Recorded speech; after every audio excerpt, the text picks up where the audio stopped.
7:23, and with so many people out of work, making your money stretch is so important. Very important. So the stimulus money certainly helped, but for a lot of people, that money already gone. So let's get some help from an expert, certified financial planner, Dan Hernandez. He's been on the show many times with us. He's from Lincoln Investment. He's back with us again this morning. So first off, good morning, Dan. Thank you for stopping by. No, good morning. Thanks for having me. All right, so let's get right to it. $1,200 stimulus check for most Americans. What advice could you give to people who have already gone through that money, maybe paying those bills, paying the mortgage, paying the rent? Well, the people that received that money fall into two categories. You know, some people that are fortunate enough to be working and aren't financially strapped, they should, add to an emergency fund. I mean, I've always told clients you should have 2 to 3 months worth of bills in an emergency fund. This is why. So for those people that are fortunate enough not to be out of work, if you haven't created that emergency fund, create it. For the people that actually needed this, and assuming they went through it already, and hopefully they went through it for necessities, for rent, for prescription drugs, utilities, then there's still some leniency there from some creditors. Go to the bank. If you have a mortgage, you can get some relief. You can get some relief from landlords, utilities, and so on. Yeah, and that's actually what was leading into my next question. With these mortgage companies, credit card companies, some of them have been pretty cooperative with them, but others have not. So how willing are they to make those special arrangements or even put off some payments if you need that help? They should be very willing. You're not going to not owe the money at some point, but no one can get evicted. They can't shut off your electricity or your water.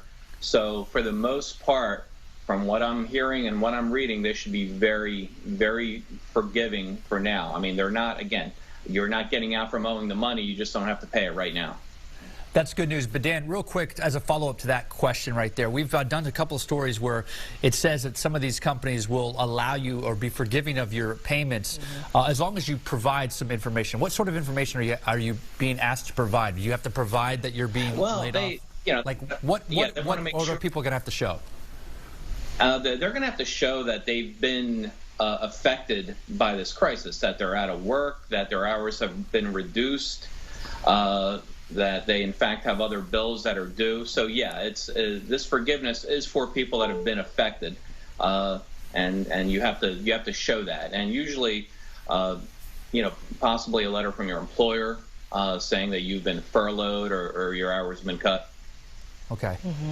So what do you actually tell people who have already lost a lot of money during this pandemic or actually fear that a layoff is coming for them? What kind of advice do you give them?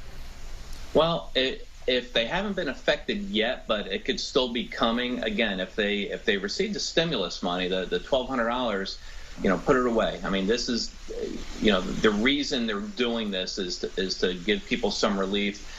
Create an emergency fund. If you haven't created it, create it now, especially if you think you still have some job uncertainty. So it's a hard time, but people are forgiving. Everyone's in the same boat.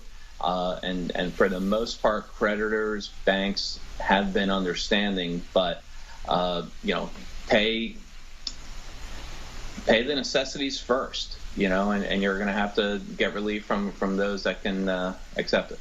And is that the same advice if you are continuing to work and you have an essential job? Is it the same advice for families that have children as well? Is to kind of create that emergency fund? Yeah. I mean, that's always been, and we've always heard that. And I tell my clients all the time, have 2 to 3 months worth of expenses in an account. And it's never been more important than right now. So if you haven't been affected yet, and you haven't created that emergency account, create it now. If you have an emergency account and you haven't been affected yet, add to it, because this isn't over yet. All right. Well, Dan, where can people go to get more information? They go to www.lincolninvestment.com. My office is in Voorhees, 856-489-5040.